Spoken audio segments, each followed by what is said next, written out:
यहाँ पे आपका टॉपिक है 8085 इंस्ट्रक्शन और मैक्सिमम इंस्ट्रक्शंस आप लोग प्रोग्राम में आप लोग यूज कर चुके हो। सबसे पहला देखिएगा मूव R1, R2। यहाँ पे मैंने बताया कि जो आपका R का पार्ट रहेगा उसको हम लोग एक्यूमुलेटर बोलेंगे। क्या बोलेंगे? एक्यूमुलेटर। मतलब जहां पे रजिस्टर आया, जहां पे भी रजिस्टर का नाम आएगा तो उसको हम सिंपल बोलेंगे एक्यूमुलेटर का पार्ट है। तो यहाँ पे मेरे पास दो रजिस्टर दिया हुआ है, क्या? R1 और R2। इसका कहने का मतलब ये है कि अभी तक डेटा कहाँ पे है? R2 में। डेटा कहाँ पे है? R2 में। और इस डेटा को हम लोग स्टोर कहाँ, मतलब मूव कहाँ कर देंगे? R1 में। मतलब R2 में जो कंटेंट है वो अब कहाँ आ जाएगा? R1 में। ठीक है, मतलब R2 आपका फ्री हो जाएगा। उसी को एज एग्जाम्पल मैंने लिखा MOV A, B। मतलब B का जो कंटेंट है वो कहाँ मूव होकर आ जाएगा? पहला में कोई प्रॉब्लम नहीं। दूसरा में move M, R। Move M, R।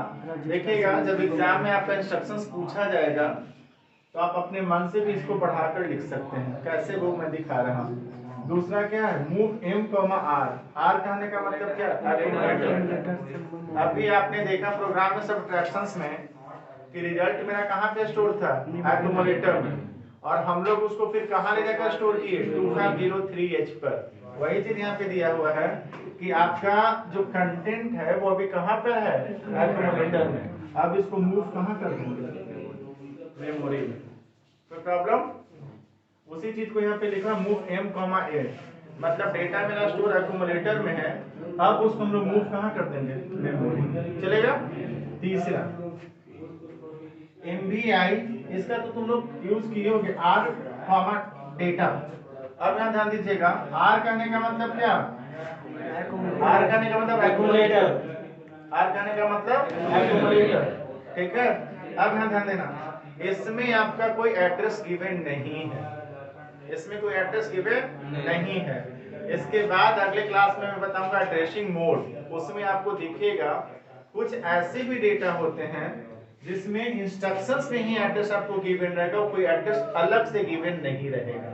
वही चीज यहाँ पे बताया गया है कि यहाँ पे इमीडिएट, आई कहने का मतलब इमीडिएट, जो आपका डेटा है, डेटा क्या है? 0 पर। इस डेटा को मूव कहाँ कर देना है? एक्यूमुलेटर के अंदर। इस डेटा को कहाँ मूव कर देना है? एक्यूमुलेटर के अंदर। कोई प्रॉब्लम यहाँ तक? ये आपका 3 इंस्ट्रक्शंस हो गया। अगला है, ध्यान दीजिएगा, LXI RP data 16 bit. RP कहने का मतलब जो HL पेयर की मैंने बात किया था, ये पेयर दिखा रहा है। ठीक है, RP कहने का मतलब रजिस्टर पेयर। RP कहने का मतलब रजिस्टर पेयर। और पेयर जैसे ही आएगा तो मैंने बताया है कि HL पेयर। ठीक है, रजिस्टर जैसे ही, रजिस्टर पेयर जैसे ही आएगा तो HL पेयर। उसी चीज को यहाँ पे लिखा गया है। यहाँ पे ध्यान दीजिएगा, और डेटा कितना बताया है? 16 बिट। कितना? 16 बिट। तो जब 16 बिट आएगा तो पहले भी मैंने बताया था कि हम लोग उसको हेक्साडेसिमल में करेंगे तो 4 4 4 4 का पेयर बनेगा, तो टोटल कितना हो जाएगा? 16 बिट। वही चीज यहाँ पे दिया हुआ है, वही चीज यहाँ पे दिया हुआ है कि 2400H, ये क्या इंडिकेट कर रहा है? एड्रेस। ठीक, इस एड्रेस के अंदर जो डेटा होगा उसको कहाँ मूव कर देना है? HL पेयर में कर देना है, लोड कर देना है। L मतलब लोड। इसको क्या कर देना है? लोड कर देना। कहाँ पे? HL पेयर में। और जब आप खुद सोचो कि मेरा जब तक आपका डेटा 16 बिट का एड्रेस नहीं रहेगा एड्रेस में, तब तक डेटा हम लोग लोड नहीं करते। या तो कोई प्रॉब्लम? बोलो। अब देखिएगा यहाँ पे आपका क्या है? ऐड R कहने का मतलब क्या? एक्यूमुलेटर। ठीक, R कहने का मतलब एक्यूमुलेटर। तो यहाँ पे जो ऐड भी लिखा हुआ है, ऐड भी कहने का मतलब कि एक आपका क्या? एक्यूमुलेटर, एक आपका एक्यूमुलेटर। और एडिशंस में आप लोगों ने देखा था कि एक एक्यूमुलेटर और दूसरा मेमोरी एड्रेस था ना। एक आपका एक्यूमुलेटर और दूसरा 2502H पर जो मेमोरी एड्रेस था, दोनों को क्या करेगा? ऐड करेगा। और ऐड करके स्टोर भी कहाँ करेगा?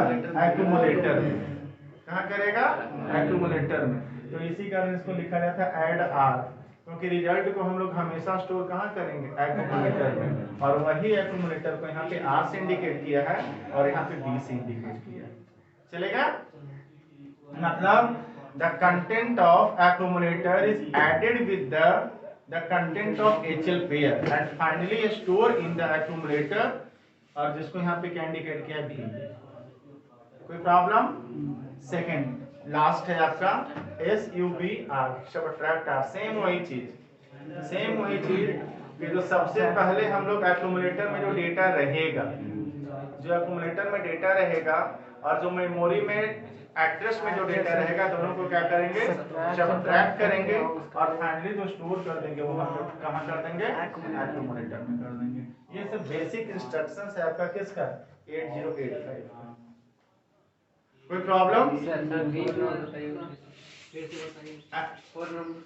ये LXI-RP डेटा 16 इसका कहने का मतलब ये है कि RP कहने का मतलब रजिस्टर पेयर है। RP कहने का मतलब क्या? रजिस्टर पेयर, और डेटा आपका क्या? 16 ठीक। तो 16 बिट आपका कहने का मतलब ये है, हम लोग 8085 में जो डेटा का लेंथ होगा, मैं बार बार कितनी बार बताऊं कि वो 8 ही बिट होता है। कितना होता है? 8 बिट। 8085 को 8 बिट बोला ही जाता है। तो ये जो 16 बिट है ये आपका एड्रेस होगा। क्या होगा? एड्रेस। जैसे अभी आपने लिखा 2501, तो अगर इसको आप हेक्साडेसिमल में कन्वर्ट करोगे तो सबसे लास्ट से स्टार्ट करते हैं। 1 के लिए 4 बिट, 0 के लिए 4 बिट, 5 के लिए 4 बिट और 2 के लिए 4 बिट होगा। टोटल कितना बन जाएगा? 16 बिट बन गया।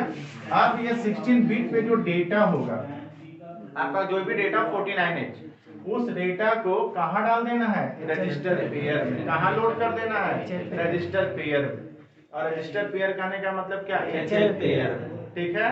तो जो आपका ये एड्रेस पे जो 16 बिट एड्रेस पे जो डेटा आपका होगा, उस डेटा को लोड कर देना है, इमीडिएट लोड कर देना है रजिस्टर पेयर में, मतलब HL पेयर। जो आप लोग ने सबसे पहला एडिशन और सबट्रैक्शंस में जो सबसे पहला आपने कमेंट लिखा था, वो यही लिखा था कि 2501H पर जो आपका डेटा है, उस मेमोरी एड्रेस पे जो डेटा है, उसको हम लोग लोड करेंगे HL पेयर में। वही चीज यहाँ पे, ठीक है। अब आप लोग अगर इसको बढ़ाना है तो चीज वही है, दोनों देखो, एक अगर याद रहेगा दूसरा अपने आप याद हो जाएगा। M, R, पहले मैंने क्या किया? R के डेटा को कहाँ डाला? मेमोरी में। दूसरा ऐसा भी हो सकता है कि मेमोरी के डेटा को हम लोग कहाँ डाल सकते हैं? R में भी, एक्यूमुलेटर में भी। तो अगर एक याद रहेगा तो दूसरा अपने आप याद हो जाएगा। इसी कारण से मैंने पहले प्रोग्रामिंग करवाया कि प्रोग्रामिंग से आपका कॉन्सेप्ट क्लियर होगा तो इंस्ट्रक्शंस करने में आपको ज्यादा आसानी। कोई प्रॉब्लम? चलिए इसको मेंशन कर लीजिए। कौन सा? 5 वाला